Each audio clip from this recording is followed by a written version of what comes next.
Before nations, before borders, before the world took shape, there were armies that ruled through fear, brilliance, and pure unstoppable force, legions that shattered empires, warriors who bent history to their will, and civilizations whose power echoed across centuries. Today, we count down the elite, the 10 armies that dominated the ancient world and changed humanity forever. This is the Immortals, where legends never die.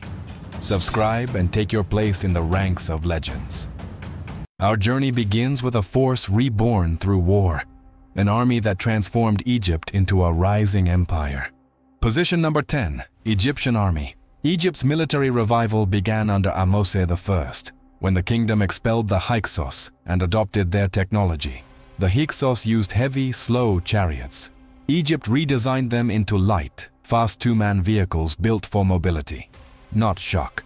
One man drove, the other fired the composite bow, a layered horn and sinew weapon with far greater power and range than older Egyptian bows. This turned the Egyptian chariot corps into one of the most effective skirmish units of the Bronze Age. Infantry relied on khopesh swords, curved for hooking shields and cutting through unarmored opponents. Spearmen carried long thrusting spears and large oxhide shields. Armor varied. Elite troops used bronze or leather scale armor, but many soldiers fought with minimal protection. This wasn't a weakness. Egypt prioritized speed and maneuverability, not heavy shock tactics.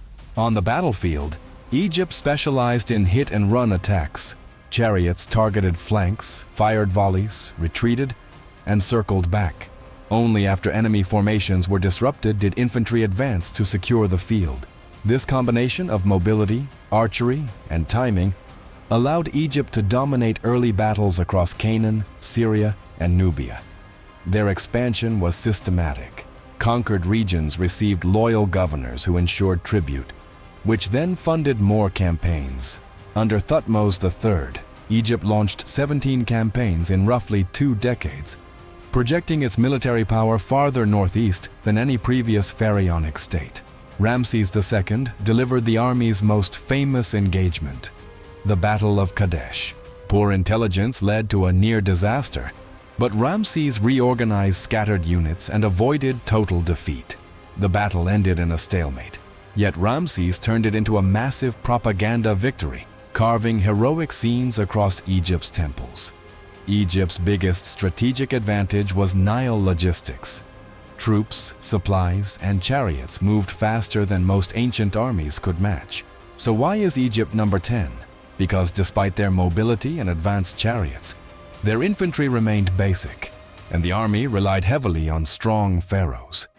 When leadership weakened, their military power fell fast, unlike the more resilient forces ranked above them.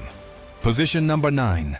Carthaginian Army. Carthage rose as a maritime and commercial superpower, controlling trade routes across the western Mediterranean. Their wealth allowed them to build an army unlike any other. A multicultural force made of Numidian cavalry, Iberian infantry, Gallic warriors, Libyan spearmen, and elite Carthaginian officers. Each group brought distinct weapons and fighting styles. Numidians with javelins and unmatched mobility, Iberians with falcata swords and oval shields, Gauls with long slashing blades, and Libyans equipped with spears and disciplined formations. Carthaginian heavy infantry often used round shields, bronze helmets, and linen armor. But the core strength of this army wasn't equipment. It was Hannibal Barca, one of history's greatest battlefield minds. Under him, Carthage perfected the art of combining different cultures into a single flexible strike force. Hannibal's campaigns in Italy are legendary. At Trebia, he used feigned retreats and hidden reserves to shred a larger Roman army. At Lake Trasimene, he executed one of the largest ambushes in ancient warfare, trapping Roman forces against the water with no room to maneuver. And at Cannae, he delivered a masterpiece, a double envelopment so perfect that modern militaries still study it. Light troops absorbed the Roman advance, African heavy infantry closed in from the sides, and Numidian cavalry crushed Roman cavalry, completing the encirclement. Carthage's battlefield strategy centered on mobility, deception, and coordination, using fast cavalry to control flanks and aggressive infantry to strike once enemy formations overstretched. But Carthage had a major weakness: reliance on mercenaries. Unlike Rome, which fielded citizen legions, Carthage depended on hired troops whose loyalty was based on pay, not patriotism. When funding failed, or when Carthage hesitated to reinforce Hannibal, the army's strength cracked. So why is Carthage number 9? Brilliant commanders, elite cavalry, and tactical masterpieces put them high on the list, but their structure lacked the stability and unity of the stronger armies above them. Position number 8, Han Dynasty Army. The Han Dynasty built one of the most technologically advanced armies of the ancient world. Their greatest weapon was the standardized crossbow, mass-produced with interchangeable parts.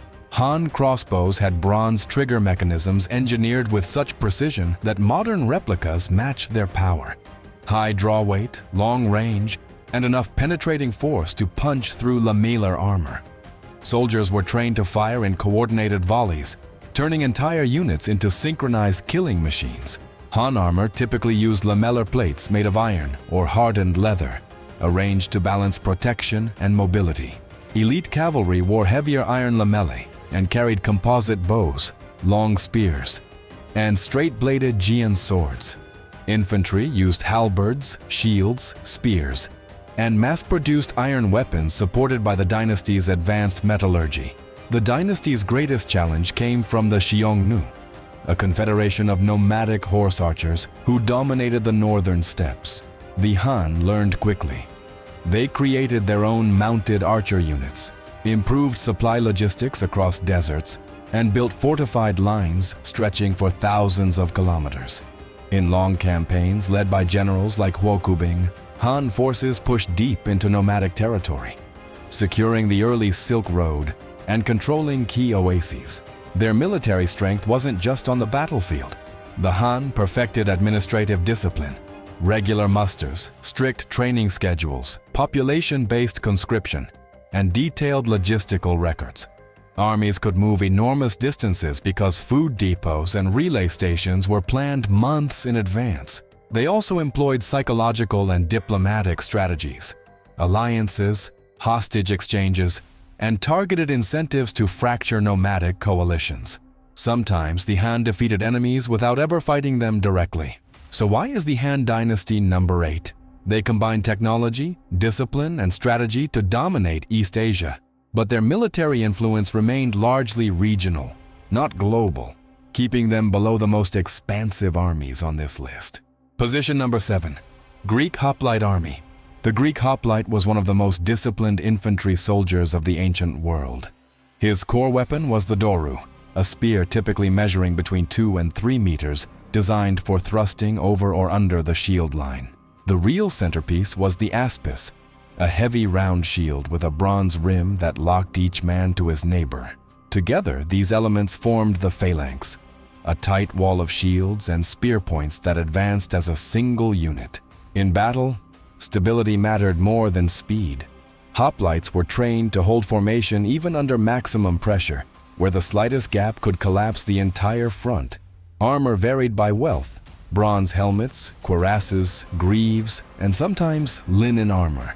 Well-equipped hoplites carried short sipho swords for close combat once spears shattered, a common occurrence in prolonged engagements. Sparta pushed this model to the extreme. Spartan boys entered the agog at age 7, living under strict discipline, constant physical training, and controlled deprivation to sharpen endurance and obedience. By adulthood, a Spartan hoplite was essentially a full-time soldier whose identity was inseparable from warfare. Their cohesion was so strong that ancient writers describe Spartans advancing to flute music to maintain perfect rhythm. Greek hoplites shaped key battles that defined Western history. At Marathon, Athenian hoplites charged at a run, unusual for the time, to close distance with Persian archers. At Plataea, coordinated shield pushes broke the Persian line. And at the Thermopylae Pass, a few thousand Greeks held off a massive invading force by exploiting terrain that neutralized enemy cavalry and missiles. But hoplite warfare had clear limits. The phalanx struggled on rough ground, in forests, or in situations requiring rapid maneuvers.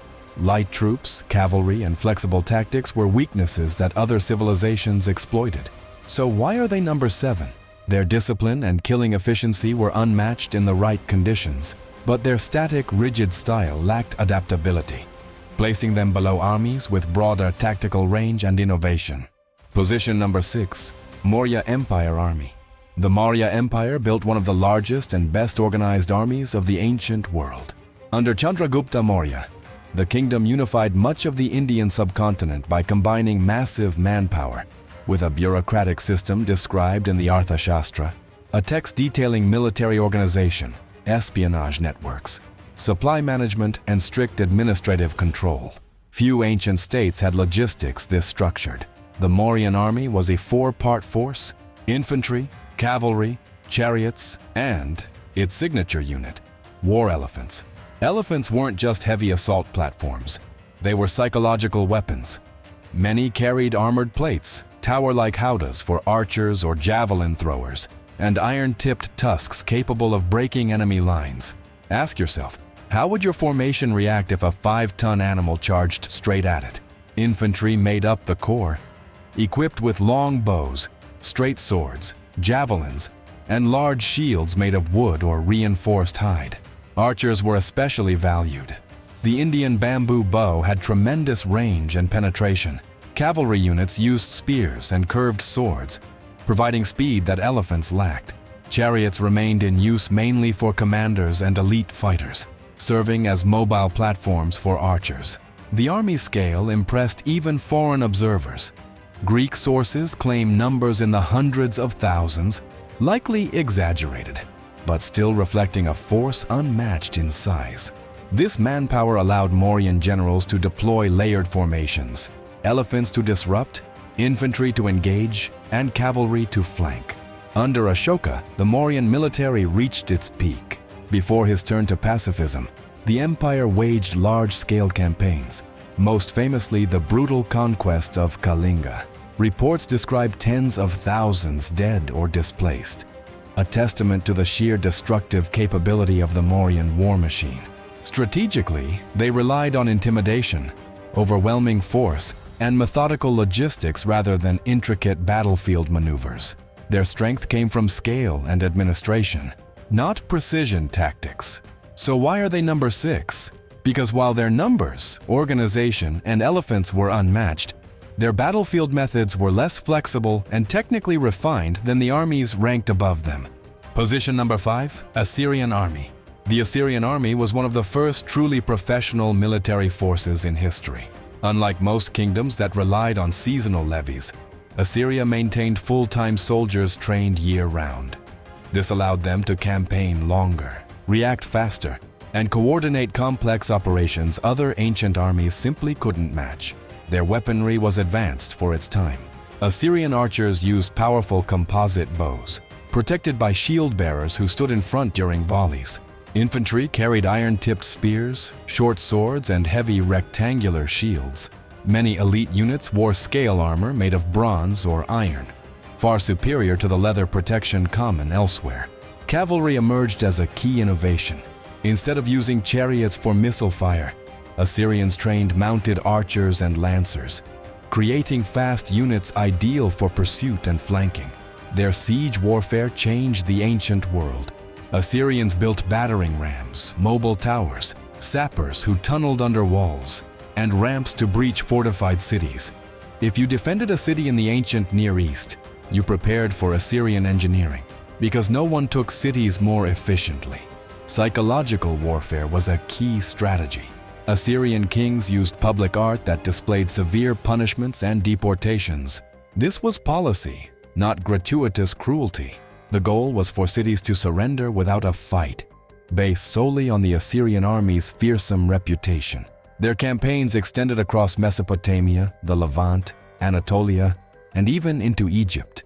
They moved armies quickly, using a network of roads and supply depots, enabling large-scale coordinated offensives long before Rome developed similar systems. Tactically, the Assyrians excelled at combined arms.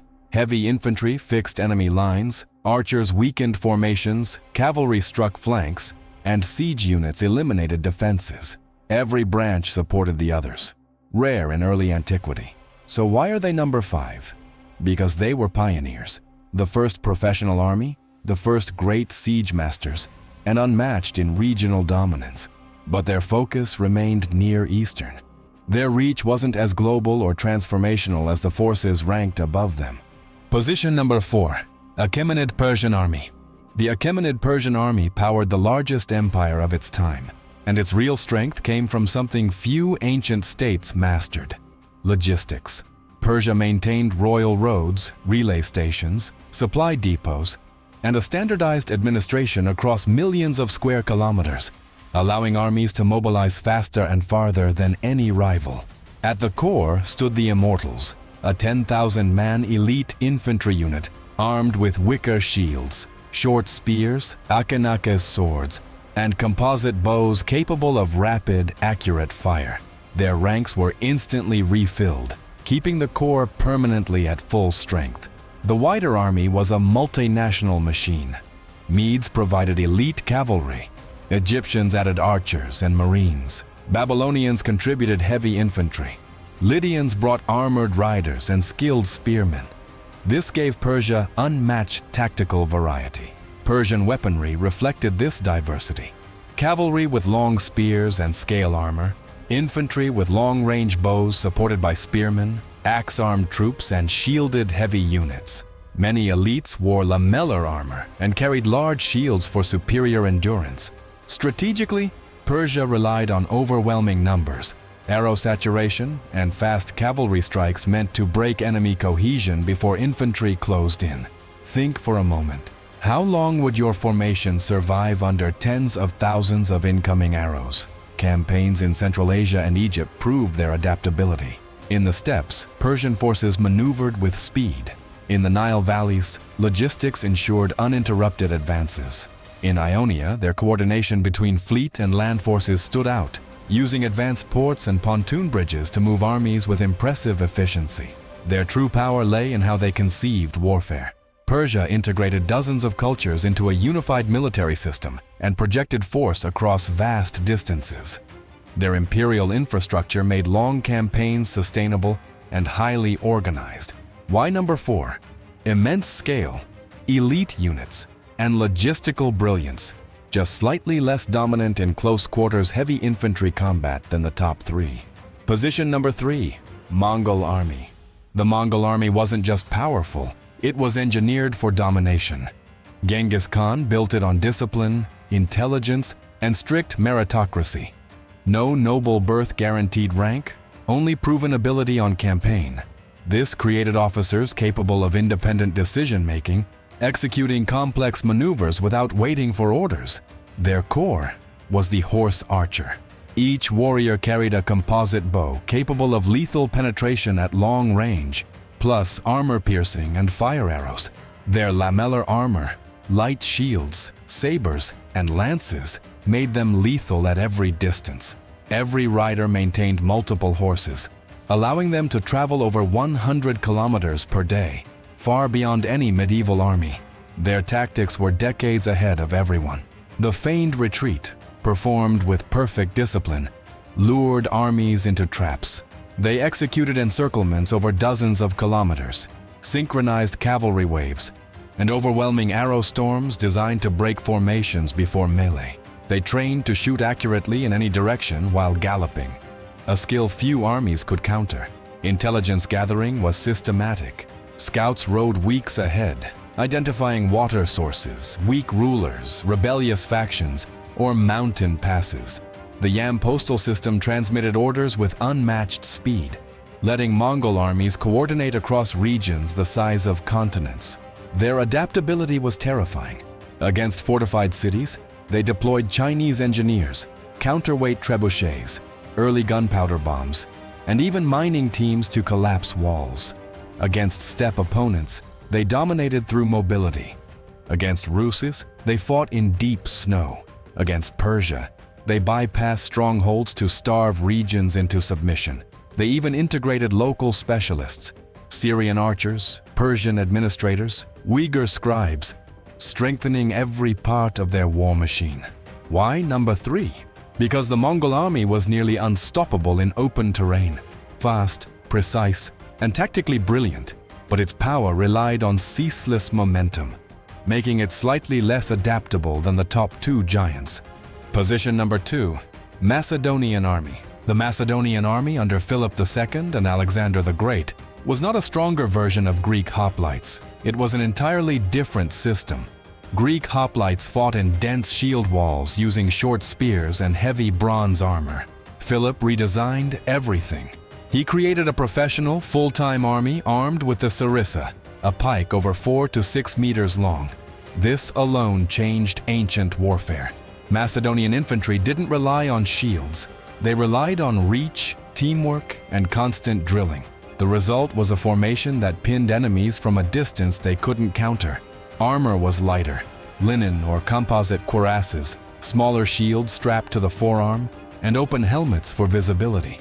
This made soldiers faster and able to fight longer than traditional hoplites. Their purpose wasn't to win the battle alone. They were the anvil. The hammer was the companion cavalry. These were elite shock cavalry armed with long Zistan lances, performing wedge charges designed to shatter enemy flanks once the sarissa wall fixed them in place.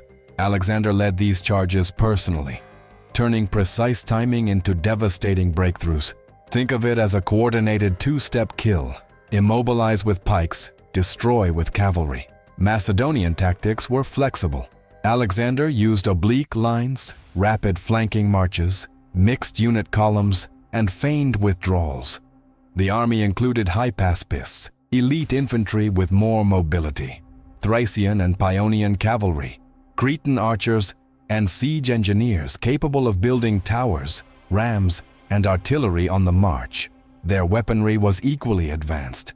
Torsion-powered stone throwers and bolt-firing catapults were deployed even in open field battles, something almost no other ancient army attempted. At Gaugamela, Alexander used a widened formation to absorb the Persian charge, then drove his cavalry wedge straight into Darius's center. At Issus and Granicus, he exploited narrow terrain, river crossings, and timing to annihilate larger forces. Why number 2? Because the Macedonian army combined professional infantry, elite cavalry, integrated siege technology, and unmatched leadership. They didn't just defeat the Persian Empire. They dismantled it in a series of precisely executed operations that no hoplite army could have replicated. Position number 1, Roman Army. The Roman army wasn't just strong. It was the most durable and systematically engineered war machine of the ancient world. Unlike forces driven by kings or tribal elites, Rome built a professional army grounded in discipline, constant training, and loyalty to the legion.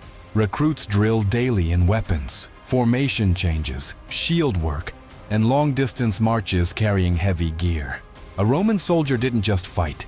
He built, fortified, scouted, and enforced Roman authority across vast frontiers. The legionary structure was precise. Centuries led by hardened centurions, grouped into cohorts, forming legions capable of independent action.